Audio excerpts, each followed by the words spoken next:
Hello and good morning everyone. I welcome you all at Adverse News Analysis. Today is 23rd September 2023 and we are going to discuss important news and articles from The Hindu newspaper. So let's see what important news we got today to discuss. So before starting the video, for PDF join Telegram channel Adverse News Analysis. Link आपको description box में provided है. Make sure video को last तक देखें so that सारी important news आपकी यहाँ पर कवर हो. तो चलिए स्टार्ट करते हैं और देखते हैं आज हमें क्या क्या डिस्कस करना है. Now first article is sports minister will skip inaugural as China bars entry of Arunachal Pradesh. अब यहाँ पर क्या हो रहा है, आसियान गेम्स आपके चाइना में होने वाले हैं. इसी के चलते जो अरुणाचल प्रदेश के प्लेयर्स हैं उनकी एंट्री पर चाइना ने क्या कर दिया है, बार लगा दिया है. उनके पास उनका पूरा रजिस्ट्रेशन है, सारी चीजें हैं, उनके ई क्रेडेंशियल्स में सारी चीजें हैं, बट उनकी एंट्री को यहाँ पर क्या कर दिया गया है, रोक लगा दिया गया है. इसी के चलते इंडिया के जो स्पोर्ट्स मिनिस्टर हैं उन्होंने भी ये कहा कि वो आसियान गेम में यहाँ पर नहीं जाएंगे. सो union sports minister Anurag Thakur on Friday cancel visit to Asian Games due to China's denial of entry of two Indian wushu players from Arunachal Pradesh. तो अरुणाचल प्रदेश के जो वुशु प्लेयर्स हैं, वुशु प्लेयर्स मतलब आप जो बॉक्सिंग वगैरह होते हैं, है ना. सो जो वुशु प्लेयर्स हैं उनको क्या कर दी, उनकी एंट्री को चाइना में यहाँ पे डिनाई कर दिया है. उनके पास सारी उनकी चीजें थी, सब कुछ था, सारी चीजें हो गई थी, बट स्टिल उसके बाद भी उनकी जो एंट्री है उसको यहाँ पे डिनाई कर दिया गया. अब ऐसा क्यों किया गया आप सभी को पता है. अगर हम मैप देखते हैं, आप लोग मैप देखिए, आपको ज्यादा क्लियर होगा. ये है आपका इंडिया, ये है हमारा यहाँ पर इंडिया, और ये आपका आ जाता है चाइना.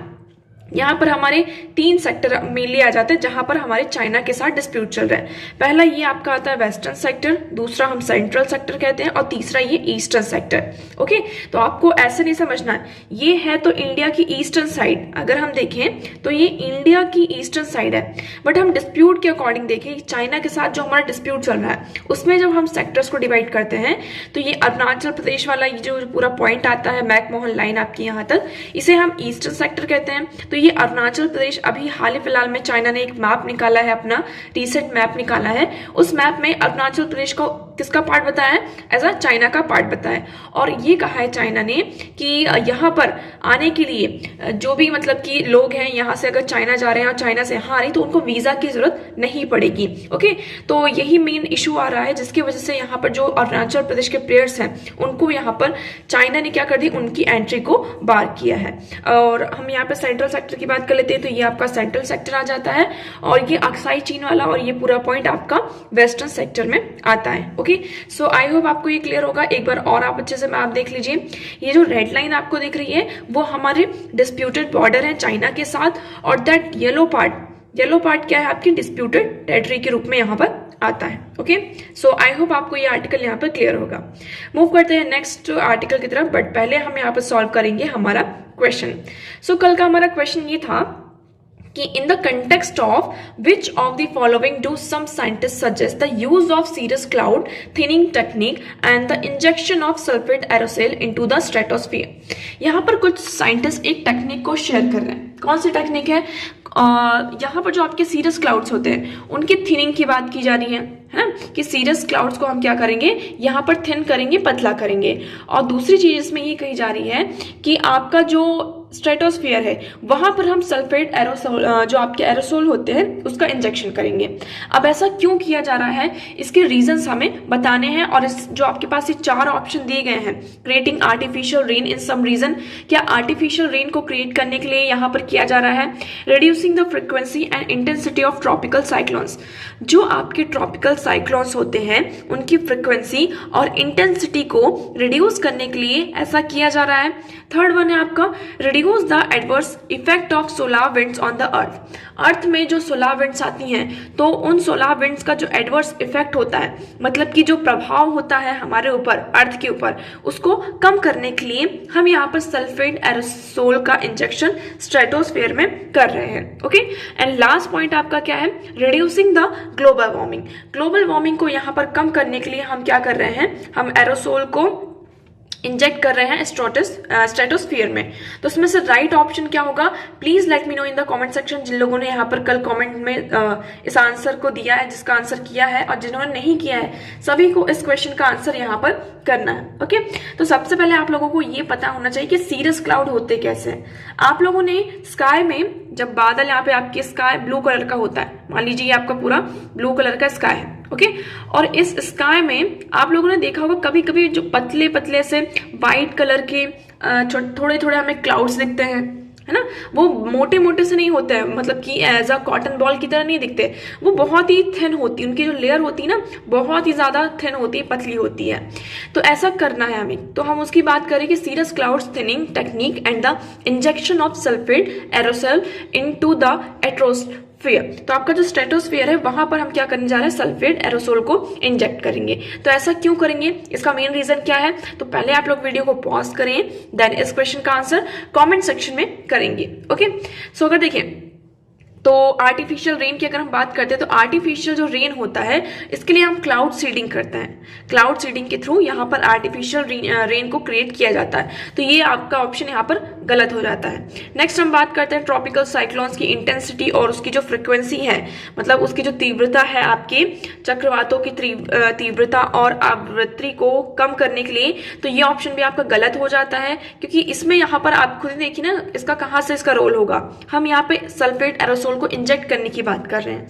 नेक्स्ट है आपका, हाँ ये दोनों ऑप्शन में आप थोड़ा कंफ्यूज हो सकते हैं कि क्या adverse effect of solar wind, earth के ऊपर जो सोलर विंड के एडवर्स इफेक्ट है उसको रोकने के लिए किया जा रहा है, या फिर ग्लोबल वार्मिंग को रिड्यूस करने के लिए। सो ये दोनों ऑप्शन आप लोगों को राइट लग रहे होंगे, बट इसमें से अगर हम देखें तो हमारा राइट ऑप्शन हो जाता है ऑप्शन डी। ग्लोबल वार्मिंग को रिड्यूस करने के लिए हम यहाँ पर क्या कर रहे हैं, सीरस क्लाउड्स की थिनिंग कर रहे हैं और इंजेक्शन ऑफ सल्फेट एरोसोल यहाँ पर स्ट्रेटोस्फीयर में किया जाएगा। आप एक बार एक्सप्लेनेशन देखिए, आपको ज्यादा क्लियर होगा।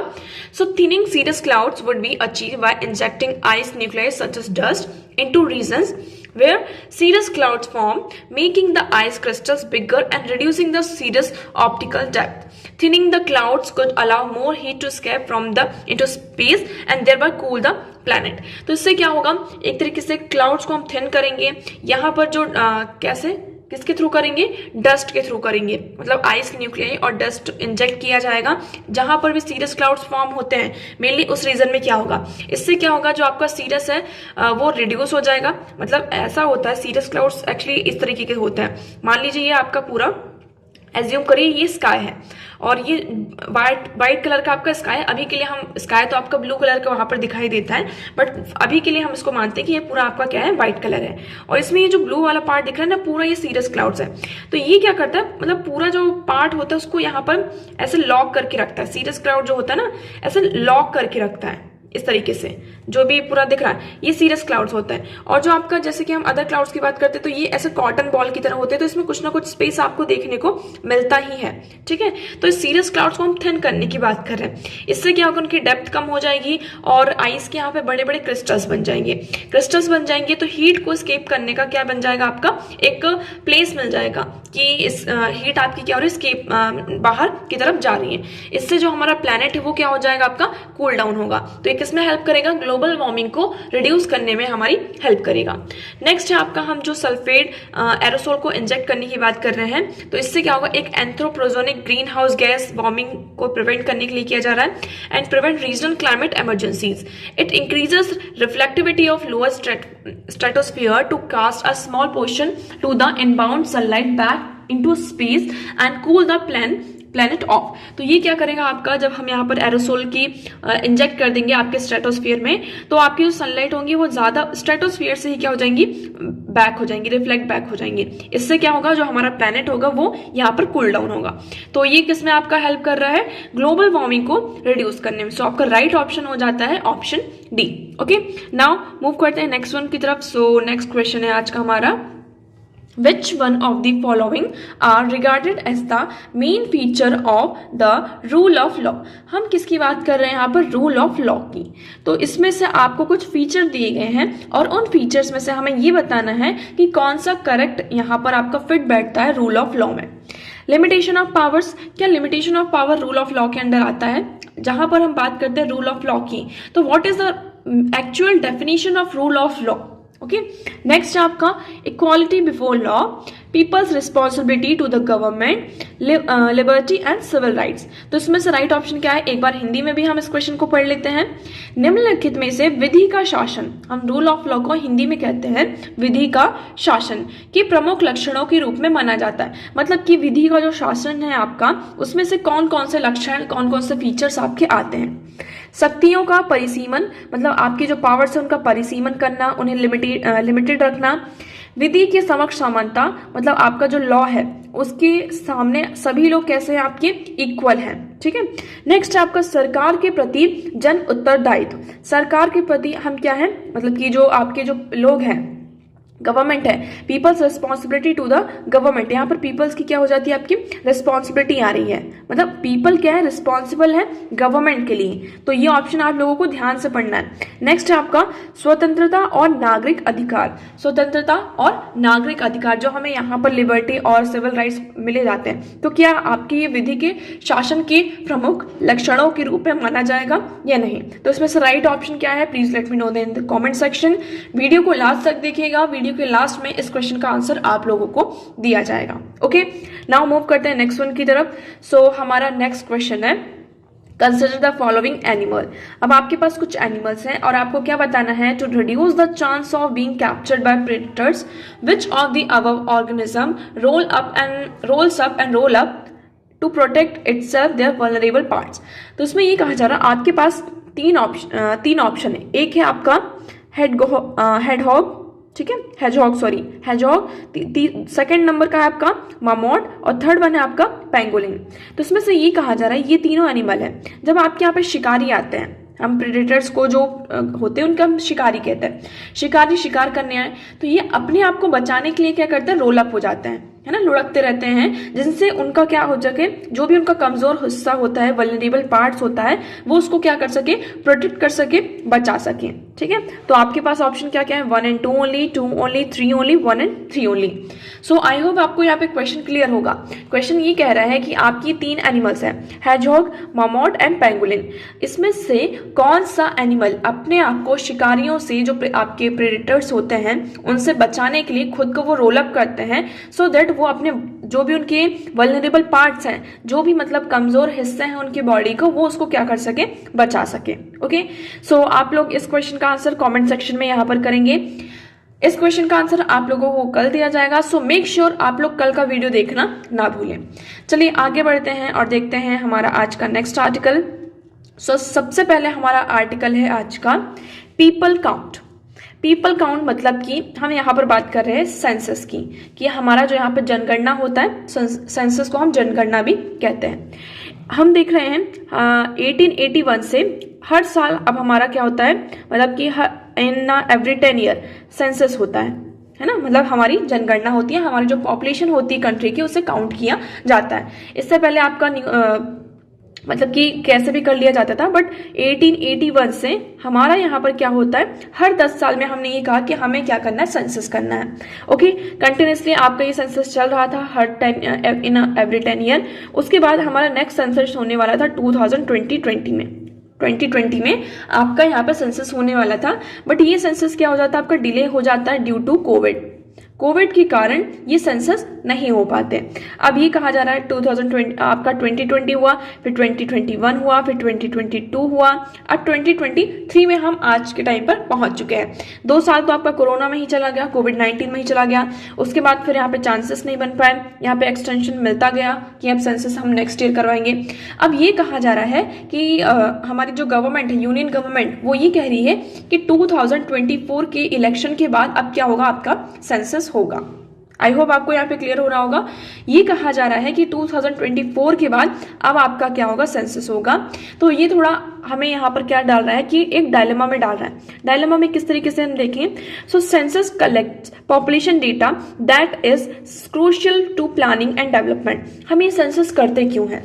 सेंसस करने का मेन रीजन है, हम जो भी प्लानिंग करते हैं, अगर हमें कोई भी प्लानिंग करनी होगी तो उसके लिए हमें पहले पता तो होना चाहिए कि यहाँ पर कितने लोग रह रहे हैं, है ना, उन लोगों की कंडीशन क्या है, उनको किस चीज की जरूरत है। उस बेसिस पर हम प्लानिंग करेंगे कि अपने ही मन से कुछ भी प्लानिंग कर देंगे।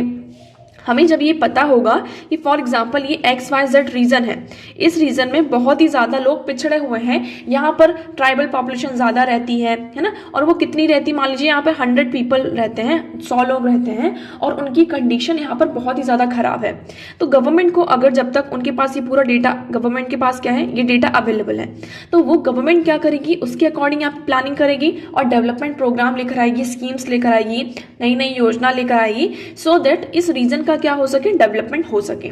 बट अगर गवर्नमेंट के पास डेटा ही नहीं होगा, बस उन्हें इतना पता होगा कि ये रीजन कैसा है, पिछड़ा है, लेकिन उन्हें यही नहीं पता कि यहाँ पर कितने लोग रहते हैं, है ना, किस बेसिस पर हम यहाँ पर स्कीम लेकर आए कि उन्हें कितना क्या प्रोवाइड करना चाहिए, तो हम क्या प्लानिंग कर पाएंगे, एक प्रॉपर स्कीम लेकर आ पाएंगे, नहीं लेकर आ पाएंगे।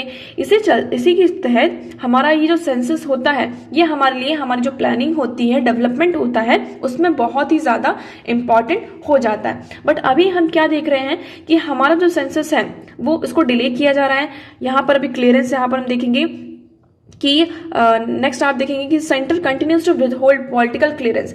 यहाँ पर अभी भी गवर्नमेंट, हमारी सेंटर ने क्या करके रखा है, पॉलिटिकल जो क्लियरेंस है उसको अपहोल्ड करके रखा है। ये कहा जा रहा है कि Lok Sabha that census will take place after the 2024 general election.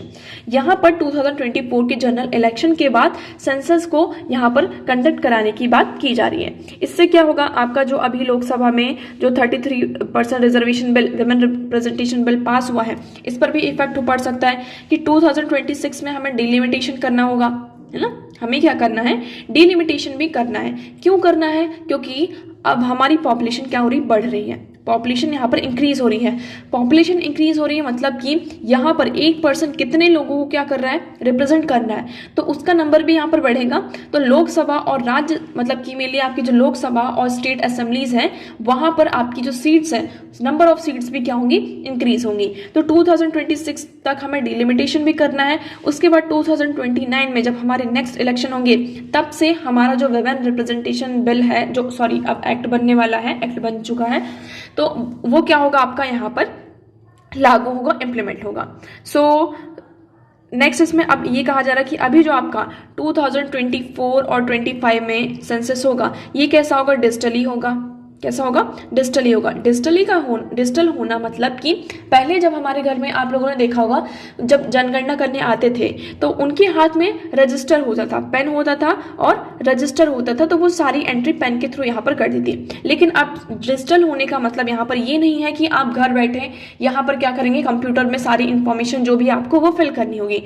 यहाँ से आपके मतलब कि जो ऑफिसर्स हैं वो आएंगे, बट उनके हाथ में पेन और पेपर की बजाय उनके हाथ में क्या होगा, हम कह सकते हैं फोन हो सकता है, लैपटॉप हो सकता है, टैबलेट्स हो सकते हैं, जहां पर वो सारी इंफॉर्मेशन आपकी फिल करेंगे और वो डायरेक्टली आपका क्या डिजिटली यहाँ पर लिस्टिंग की जाएगी। ओके, सो आई होप आपको ये आर्टिकल पूरा यहाँ पर क्लियर होगा।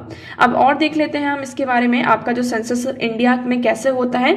सो population census provide basic statistics on the state of human resources, demography, culture, economic structure at local, regional and national level. तो हमारा जो पॉपुलेशन सेंसस होता है वो क्या करता है, एक स्टैटिक प्रोवाइड करता है ह्यूमन रिसोर्स का, डेमोग्राफी का, कल्चर का, economic structure at local, regional और नेशनल लेवल पर। बिगनिंग कब होती है इसकी, 1872 से होती है, when the first census was conducted non synchronously. The census enumeration exercise in India carried out in every 10 year. उसके बाद पहले जब सेंसस होता है हमारा, तो ये कैसा होता है, यहाँ पे नॉन सिंक्रोनसली होता है, फिर उसके बाद इसको सिंक्रोनाइज कर दिया जाता है और हर 10 साल में हमारा सेंसस अब इंडिया में कैरिड होता है। The first synchronous census was taken under British rule in 1881। पहला हमारा सेंसस कब होता है, सबसे पहला इंडिया में ब्रिटिश रूल के अंडर इन 1881 में बाय WC प्लॉडेन के द्वारा यहाँ पर सेंसस कमीशन ऑफ इंडिया के द्वारा कंडक्ट कराया जाता है। इसके लिए कौन सी मिनिस्ट्री आपकी रिस्पॉन्सिबल है, ये आपको पता होना चाहिए। The responsibility of conducting the decadal census rest on the officer of registrar general and the census commission of India, ministry of home affair. तो हमारी जो मिनिस्ट्री ऑफ होम अफेयर्स है उसके अंडर ये आपका सेंसस जो कंडक्ट कराया जाता है वो पूरा होता है, तो आप लोगों को ये याद रखना है। कॉन्स्टिट्यूशन प्रोविजंस की बात करते हैं, क्या इंडिया में कोई कॉन्स्टिट्यूशन प्रोविजंस है है जिस बेसिस पर आपके सेंसस होते हैं। सो जो पॉपुलेशन सेंसस है हमारी यूनियन लिस्ट के एंट्री नंबर 69 में of the 7th schedule in Indian constitution में ये मेंशन है, लिस्टेड है कि हमें क्या करवाना चाहिए, पॉपुलेशन सेंसस यहाँ पर कंडक्ट कराने चाहिए। सेंसस की और बात करते हैं तो census is conducted under the provision of census act 1948। हमारा यहाँ पर सेंसस एक्ट 1948 है जिसके अंदर प्रोविजंस दिए गए हैं कि हमें किस तरीके से सेंसस कंडक्ट कराना चाहिए। आप लोगों को एक चीज और याद रखनी है, ये जो सेंसस एक्ट 1948 है इसमें कोई टाइम पीरियड नहीं दिया गया है कि हर 10 साल में होना चाहिए, कि 5 सालों में होना चाहिए, कि 2 साल में होना चाहिए या हर साल होना चाहिए। इसमें कोई टाइम नहीं दिया गया है, ये आप लोगों को याद रखना है। बस इसमें ये दिया गया कि सेंसस कैसे कंडक्ट कराने चाहिए उसका मेन प्रोविजन यहाँ पर है। ओके, सो आई होप आपको ये पूरा आर्टिकल यहाँ पर क्लियर होगा। नेक्स्ट मूव करते हैं। सो हमारा नेक्स्ट आर्टिकल है India and the great power contest in West Asia. हम किसकी बात कर रहे हैं यहाँ पर, वेस्ट एशिया की। वेस्ट एशिया मतलब आपकी गल्फ कंट्रीज। गल्फ कंट्रीज यहाँ पर कौन कौन सी कंट्रीज आ जाती है, एक बार हम नाम बिना मैप के ही यहाँ पर नाम रिवाइज करते हैं। तो कंट्रीज की अगर हम बात करते हैं यहाँ पर आपका आ जाता है सऊदी अरेबिया, जॉर्डन, इजराइल, है ना, यूएई, ईरान, ये सारी यहाँ पर आपका बहरीन, तो ये सारी कंट्रीज क्या आ जाती हैं आपकी वेस्ट एशिया और गल्फ कंट्रीज के अंडर आती हैं। इस रीजन में देखते हैं तो हमें कॉन्फ्लिक्ट दिखाई देता है। ये जो आपका वेस्ट गल्फ रीजन है यहाँ पर कुछ सारी कंट्रीज के बीच में एक पावर टसल चलती रहती है। क्या चलती है आपकी, एक पावर टसल चलती रहती है कि कौन सी कंट्री सबसे ज्यादा पावरफुल है। और यहाँ पर जो भी कंट्रीज हैं इनके बीच में हमें कंसेंसस बनाए नहीं, मतलब कि अच्छे रिलेशन हमें नहीं दिखते हैं। अगर आप देखेंगे कि एक इजराइल है आपका, तो आपका जो यूएई है उसके जो रिलेशन है इजराइल के साथ यहाँ पर आपको डिफरेंसेस देखने को मिलते हैं। इजराइल के जो डिफरेंसेस है वो ईरान के साथ यहाँ पर देखने को मिलते हैं, ठीक है। ईरान के डिफरेंसेस यहाँ पर सऊदी अरेबिया के साथ आप लोगों को देखने को मिलते हैं। तो मतलब रीजन में आपको दिखाई दे रहा है कि हर एक कंट्री के किसी न किसी कंट्री के साथ क्या है, डिफरेंसेस आपको दिखाई देते हैं। इतना क्लियर हो आपको, ओके। नाउ फिर आपका यहाँ पर कौन आता है, यूएसए आता है। यूएसए यहाँ पर क्यों आता है, क्योंकि यूएसए के यहाँ पे कुछ इंटरेस्ट हैं। कैसे इंटरेस्ट है, पहला इंटरेस्ट यूएसए का यहाँ पर है, हम अभी देखते हैं। अभी देखिए यहाँ पर आप सब इतना समझिए कि ये वेस्ट एशिया है और वेस्ट एशिया में इन कंट्रीज के बीच में डिफरेंसेस है। और भी कंट्रीज हैं यहाँ पर, सबके बीच में यहाँ पर कुछ ना कुछ टसल चल ही रहा है, पावर टसल चल रहा है कि इस रीजन में सबसे स्ट्रॉन्ग कंट्री कौन सी है।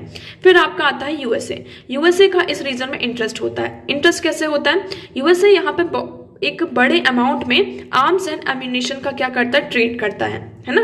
आर्म्स एंड एम्यूनिशन क्या करता है, सप्लाई करता है इजराइल के साथ, आपका सऊदी अरेबिया के साथ, ठीक है, यूएई के साथ। यहाँ पर क्या होता है, आर्म्स एंड एम्यूनिशन का यहाँ पर ट्रेड होता है यूएसए का। तो पहला इंटरेस्ट ये हो गया।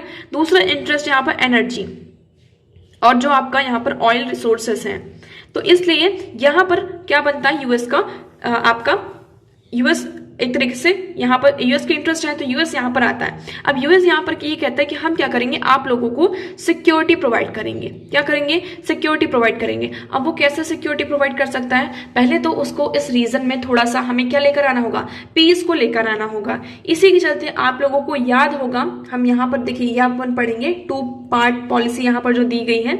सो यहाँ पर ये होता है कि आपका इजराइल और यूएई जो होता है और बहरीन के बीच में 2020 में आपका क्या होता है, अब्राहम एकॉर्ड होता है। हमने कल या परसों ही अब्राहम एकॉर्ड के बारे में यहाँ पर पढ़ा था कि उसको 3 साल हो चुके हैं। 2020 में अब्राहम एकॉर्ड होता है। यहाँ पर फिर क्या होता है, जो डिफरेंसेस है अब कंट्रीज के बीच में वो धीरे धीरे क्या होने लगते हैं, कम होने लगे, ठीक है। अब्राहम एकॉर्ड हुआ, उसके जो डिफरेंसेस है वो हमें यहाँ पर कम दिखाई देने लगते हैं।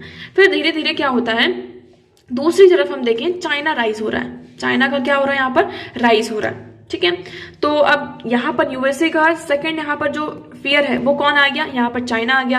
अब यूएसए क्या करना चाहता है, चाइना को काउंटर करना चाहता है। चाइना को काउंटर करना है तो उसके लिए उसको क्या चाहिए, रिसोर्सेज चाहिए, और वो हर जगह अपने रिसोर्सेज को इस तरह से वेस्ट नहीं कर सकता है। तो यूएसए ने क्या किया, यहाँ से अपने आप को धीरे धीरे अब पुल आउट करने लगा और उसका जो एंगेजमेंट है अब वो कहाँ होने लगा, जो इंडो पैसिफिक रीजन है वहां पर यूएसए का एंगेजमेंट ज्यादा होने लगा।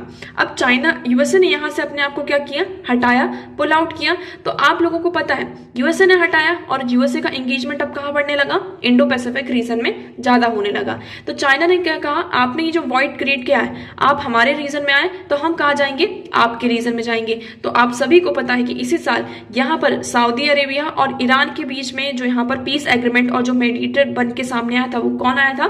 चाइना करवाया था। यहाँ पर पीस एग्रीमेंट साइन करवाया, जिससे हम क्या कर सके, चाइना क्या करना चाहता है, इन कंट्रीज के साथ अलायंस बनाना चाहता है और अपने रिलेशन को स्ट्रॉन्ग करना चाहता है। ठीक है, अब चाइना को ये मतलब कि यूएसए को ये बात अच्छी नहीं लगी कि चाइना यहाँ पर भी आ रहा है, तो यूएसए ने फिर से क्या किया, यूएसए के पास अब इतने ज्यादा हम कह सकते हैं कि अब यूएसए को फिर से रिसोर्सेस की जरूरत चाहिए। तो यहाँ पर हम किस तरीके से री एंगेजमेंट कर सके, यूएसए चाहता है कि जो आपका ये वेस्ट एशिया वाला पार्ट है यहाँ पर हमें क्या करना है, फिर से री एंगेजमेंट करना है। ठीक है, तो री एंगेजमेंट करना है, तो इसके लिए क्या बनकर आता है आपका I2U2, अगर आप लोगों को अच्छे से याद हो तो I2U2। और I2U2 में इसका पार्ट और कौन है आपका, इंडिया भी आ जाता है। क्योंकि अगर आप कल्चरली देखेंगे, हिस्टोरिकली यहाँ पर देखेंगे, विद द साइज और इकोनॉमी यहाँ पर देखेंगे, तो आप देखें कि multiple avenues for India.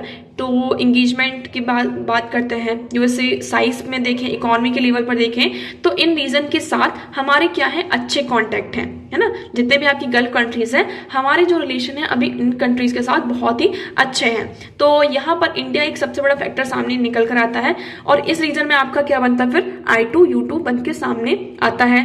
Next अगर आप देखेंगे कि हम यहाँ पर कॉरिडोर बनाने की बात कर रहे हैं, कौन सा, द मिडल ईस्ट कॉरिडोर, जिससे हम क्या करना चाहते हैं, डायरेक्टली इन कंट्रीज के साथ कॉरिडोर स्टैब्लिश करके इन कंट्रीज के साथ जो हमारा एंगेजमेंट है, कनेक्टिविटी है, उसको और ज्यादा स्ट्रॉन्ग करने की बात की जा रही है। तो ये पूरा क्रक्स है, समरी है इस आर्टिकल की। मैं उम्मीद करती हूँ आप लोगों को ये पूरा समझ में आया होगा कि यहाँ पर क्या क्या चल रहा है।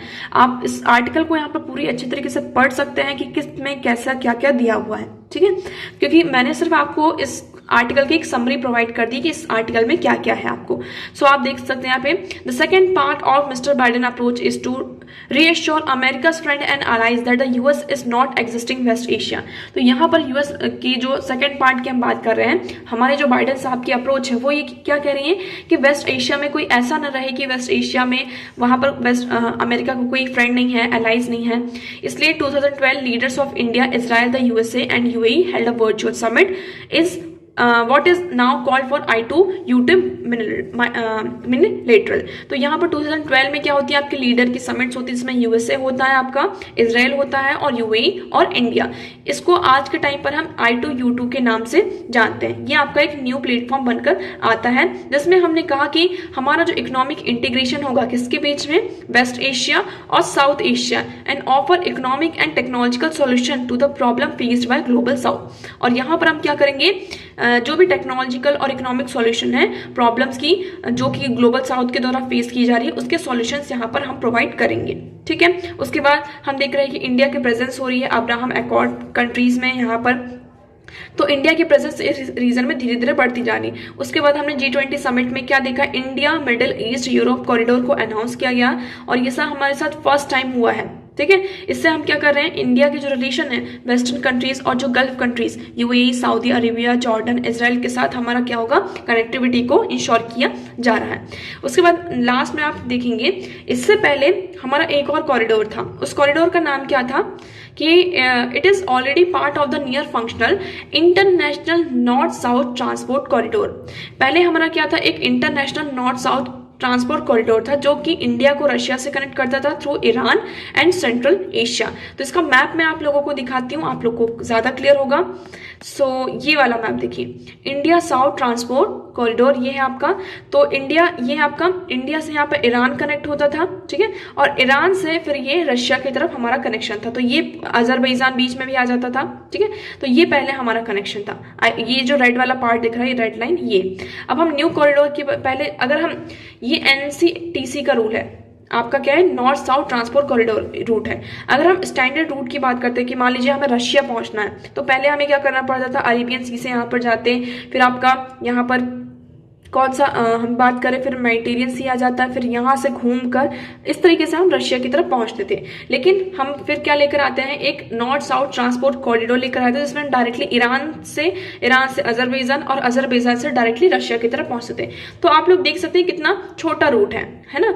अब नेक्स्ट हम बात कर रहे हैं किसकी, यहाँ पर हमारा जो India middle east Europe economic corridor है, जिसमें डायरेक्टली क्या होगा, हम यहाँ से जाएंगे, आपका ईस्ट कॉरिडोर जो आपका अरेबियन गल्फ है उससे कनेक्ट करेगा, उसके बाद ये आपका यूरोपियन कंट्रीज से यहाँ पर कनेक्ट होगा, यूरोप से हम डायरेक्टली यहाँ पर कनेक्ट करेंगे। ओके, सो मैं उम्मीद करती हूँ आप लोगों को ये आर्टिकल पूरी तरीके से क्लियर होगा। नाउ मूव करते हैं नेक्स्ट वन की तरफ। सो हमारा अब नेक्स्ट आर्टिकल है okay, visa suspension for Canadians in force at Indian mission globally. अब यहाँ पर आप सभी को पता है कि कनाडा और इंडिया के बीच में टसल चल रहा है। अभी ये टसल कब तक चलेगा, इसका कोई भी क्रक्स हमारे सामने निकल कर नहीं आ रहा है, मतलब कोई भी रिजल्ट जो है वो निकल कर अभी नहीं आ रहा है। कनाडा जो है इंडिया के ऊपर एलिगेशंस लगा रहा है और इंडिया यहाँ पर टेट फॉर टेट एक तरीके से चल रहा है। जैसा कनाडा कर रहा है, कनाडा यहाँ पर जो इंडियन वीजा है उसको सस्पेंड कर रहा है, ये सारी चीजें, उसी तरीके से इंडिया भी यहाँ पर कर रहा है। तो अभी क्या हुआ है, वीजा का सस्पेंड किया गया है। So visa suspension for Canadian in ports at Indian mission globally. Globally अब क्या किया जा रहा है, इंडिया का ये मिशन हो चुका है कि जो कैनेडियंस हैं उनका जो वीजा है उसको सस्पेंड किया जा रहा है। ओके, नेक्स्ट है आपका, ये आपके लिए इंपॉर्टेंट हो जाता है थोड़ा सा, Lok Sabha adjourn sine die register 160% productivity. अब आप सभी को पता है कि आपका स्पेशल सेशन चल रहा था लोकसभा का, है ना, आज तो 23 हो चुकी है। तो ये स्पेशल सेशन में आप सभी को पता है कि आपका जो एक लैंडमार्क बिल है वो पास हुआ है, वुमेन्स रिजर्वेशन बिल, और यहाँ पर आपका जो चंद्रयान 3 सक्सेसफुल है, इन सारी चीजों को डिस्कस किया गया है। अब लोकसभा अर्जेंट साइन डाई हो चुकी है। अब ये अर्जेंट साइन डाई का मतलब क्या होता है ये आप लोगों को पता होना चाहिए। तो एक तरीके से क्या होता है, अर्जेंट साइन डाई की अगर हम डेफिनेशन देखते हैं, so the term urgent sine die refers to the temporary suspension of a parliament session for an undefined amount of time. यहाँ पर जैसे पार्लियामेंट का सेशन चल रहा है, अब मान लीजिए आज 19 सितंबर है, 19 सितंबर को हमने जो भी हमें काम करने थे पार्लियामेंट में हमने काम किया और उसके बाद बोल दिया कि 20 सितंबर को हम फिर से मिलेंगे। तो ये आपका क्या हो जाता है, एडजमेंट हो गया, मतलब कि हमारे पास एक डेट है, टाइम है कि हम 20 सितंबर को फिर से मिलेंगे। ओके, अब अर्जेंट साइन टाइम का मतलब ये हो जाता है, हमने मान लीजिए ये कहा कि 19 सितंबर को अर्जेंट साइन टाइम हो गया, लेकिन हमने टाइम नहीं बताया कि हम दोबारा कब मिलेंगे, है ना, हम दोबारा यहाँ पर कब मिलेंगे ये हमारे पास हमें नहीं पता है। तो जो एक इंडेफिनाइट अमाउंट ऑफ टाइम के लिए पार्लियामेंट सेशन को सस्पेंड किया जाता है उसे हम कहते हैं क्या, adjournment sine die. Okay, so I hope आपको ये क्लियर होगा कि यहाँ पर हमने कोई भी टाइम डिसाइड नहीं किया है कि पार्लियामेंट फिर से कब मिलेगी। Okay, so the term urgent sine die refers to the temporary suspension of parliament. यहाँ पर पार्लियामेंट का टेम्पररी सस्पेंशन हुआ है और session for an undefined amount of time, undefined amount of time के लिए। Okay, so adjourned sine die in other terms is when the house is adjourned without setting a date for resumption. यहाँ पर हमने कोई भी date को set नहीं किया कि हाँ इस डेट को हम फिर से मिलेंगे, तो ये होता है आपका अर्जेंट साइन डाई। ये कौन करता है, आपके presiding officer of the house, ability to अर्जेंट साइन डाई। तो यहाँ पर जो आपके लोकसभा में कौन करेगा, आपका यहाँ पर आपके स्पीकर करते हैं और राज्यसभा में आपके कौन कर सकते हैं, सो मेनली आपका लोकसभा में जो आपके प्रिसाइडिंग ऑफिसर्स होते हैं उनके पास यहाँ पर ये पावर होती है। ओके, सो आई होप आपको ये आर्टिकल यहाँ पर क्लियर होगा। नेक्स्ट हम मूव करते हैं। सो नेक्स्ट वन है, quad ministers hold talks on rule based order UN reform. अब यहाँ पे क्वाड की मीटिंग हुई। क्वाड में कौन कौन है आपका, क्वाड की अगर हम बात करते हैं इसमें आपका यूएसए आ जाता है, ठीक है, यूएसए, इंडिया, जापान और ऑस्ट्रेलिया, ये 4 नेशन है। ठीक है, इन 4 नेशंस का मेन मकसद क्या है, एम क्या है, ऑब्जेक्टिव क्या है, तो इसकी बात किया जाए तो ये इन्होंने कहा कि हमारा जो मेन एंगेजमेंट है वो क्या है कि इंडो पैसिफिक रीजन में किस तरीके से हम क्या करें, यहाँ पर जो सिक्योरिटी है और जो आपका ट्रांसपोर्ट है, कनेक्टिविटी है, उसको इंश्योर करना, ये इस का मिशन है। और आप सभी को पता है ये क्वाड किस लिए आया है। एक तरीके से अगर हम क्वाड का नाम सुनते हैं तो ये आपका एंटी चाइना ही है कि चाइना को हम इंडो पैसिफिक रीजन में किस तरीके से काउंटर करें। ठीक है, तो अभी क्वाड की यहाँ पे मीटिंग हुई है और इस मीटिंग में उन्होंने बात की है किसके बारे में, रूल बेस्ड ऑर्डर की, कि हमारा जो ऑर्डर होना चाहिए वो कैसा होना चाहिए, रूल बेस्ड होना चाहिए। जैसे कि हम चाइना की बात करते हैं तो चाइना को आप सभी को पता है कि चाइना यहाँ पे किसी भी इंटरनेशनल लॉ और रूल्स को यहाँ पर फॉलो नहीं करता है, वो अपने अकॉर्डिंग ही सारे काम करता है। तो यहाँ पर ये बात की जा रही है कि रूल बेस्ड ऑर्डर होना चाहिए और यूएन में भी हमें क्या करने चाहिए, रिफॉर्म करने चाहिए। जैसे कि G20 समिट में, G20 जो आपका ऑर्गेनाइजेशन है उसमें हमने अफ्रीकन यूनियन को क्या किया, इंक्लूड किया, है ना, अफ्रीकन यूनियन का इंक्लूजन किया। तो जब हम ऐसे प्लेटफॉर्म में, जब हम इस तरीके से आपका क्या हो रहा है, ज्यादा से ज्यादा आपका यहाँ पर प्रेजेंटेशन हो रहा है है ना। तो आपके जो ये इंटरनेशनल प्लेटफॉर्म से वहाँ पर भी ज़्यादा से ज़्यादा क्या होना चाहिए, उसे भी हमें एक्सपेंड करने की ज़रूरत है। तो जो आपके ये कहा गया कि the joint statement also call for comprehensive union reform including expanding permanent and non permanent representatives on the UN security council. तो ये कहा जा रहा है कि आपकी जो यूएनएससी है उसमें परमानेंट एंड नॉन परमानेंट का जो रिप्रेजेंटेशन है उसे हमें एक्सपेंड करना चाहिए। सिर्फ यूएनएससी में ही नहीं, आपका जो वर्ल्ड बैंक है, आईएमएफ है, यहाँ पर भी हमें क्या करना चाहिए, जो रिफॉर्म लाने की जरूरत है। So the discussed helping countries respond in terror attack. Second चीज इसमें ये बात की गई कि टेररिज्म को, जो टेरर अटैक्स हो रही हैं उन जिन कंट्रीज में टेरर अटैक्स हो रहे हैं तो उन्हें कैसे हेल्प हम कर सकते हैं, उनसे ये रिस्पॉन्ड माना गया है। To joint read out reform commitment to a free and open Indo Pacific. यहाँ पर फ्री और ओपन इंडो पैसिफिक रीजन की बात की गई है। डिस्प्यूट को यहाँ पे सेटल डाउन करने की बात की विद द इंटरनेशनल लॉ। जितने भी यहाँ पर डिस्प्यूट्स होंगे उन्हें इंटरनेशनल लॉ को ध्यान में रखते हुए क्या किया जाएगा, सेटल किया जाएगा। सो ये अभी हमारी क्वाड की मीटिंग जो हुई है उसमें सारी बातें की गई हैं। ओके, सो आई होप आपको ये आर्टिकल यहाँ पे क्लियर होगा। नेक्स्ट हम मूव करते हैं। अब नेक्स्ट आर्टिकल्स तो हमारे यहीं पर खत्म होते हैं। अब हम हमारे बढ़ते हैं क्वेश्चन की तरफ। तो आज का हमारा क्वेश्चन ये था कि which of the following are regarded as the main feature of rule of law. हम यहाँ पर बात कर रहे हैं किसकी, रूल ऑफ लॉ की। तो रूल ऑफ लॉ के मेन फीचर्स क्या क्या हो जाते हैं, इससे हमें बताना था। तो पहला आपका क्या है, limitation of power. So yes, limitation of power is a main feature of rule of law. Rule of law में जो आपका मेन फीचर पहले आ जाता है, लिमिटेशन ऑफ पावर। दूसरा क्या है आपका, इक्वालिटी बिफोर लॉ, कि लॉ के सामने सभी कैसे हैं, इक्वल हैं। तो सेकंड ऑप्शन भी आपका करेक्ट हो जाता है। सो थर्ड वन बात करते हैं, people's responsibility to the government. क्या लोग यहाँ पर, जनता गवर्नमेंट के लिए रिस्पॉन्सिबल है? तो ये स्टेटमेंट आपकी गलत हो जाती, रॉन्ग हो जाती। क्यों? क्योंकि गवर्नमेंट रिस्पॉन्सिबल है for the people, not the people are responsible for government. So third statement is wrong. Next हम बात करते हैं लिबर्टी एंड सिविल राइट्स। तो लिबर्टी और civil rights is the main feature of rule of law. So आपका right option हो जाता है C, 1, 2 and 4 only. Okay, so मैं उम्मीद करती हूँ आप लोगों को ये क्वेश्चन यहाँ पर क्लियर होगा। तो आज के लिए इतना ही। आई होप आपको सारी चीजें क्लियर हो। अगर आपको कोई डाउट लगता है तो you can ask in comment section. Video कैसा लगा कमेंट सेक्शन में जरूर बताइएगा एंड वीडियो को प्लीज लाइक करना, चैनल को सब्सक्राइब एंड शेयर करना ना भूलें। सो आज के लिए इतना ही। Thank you so much for discussion.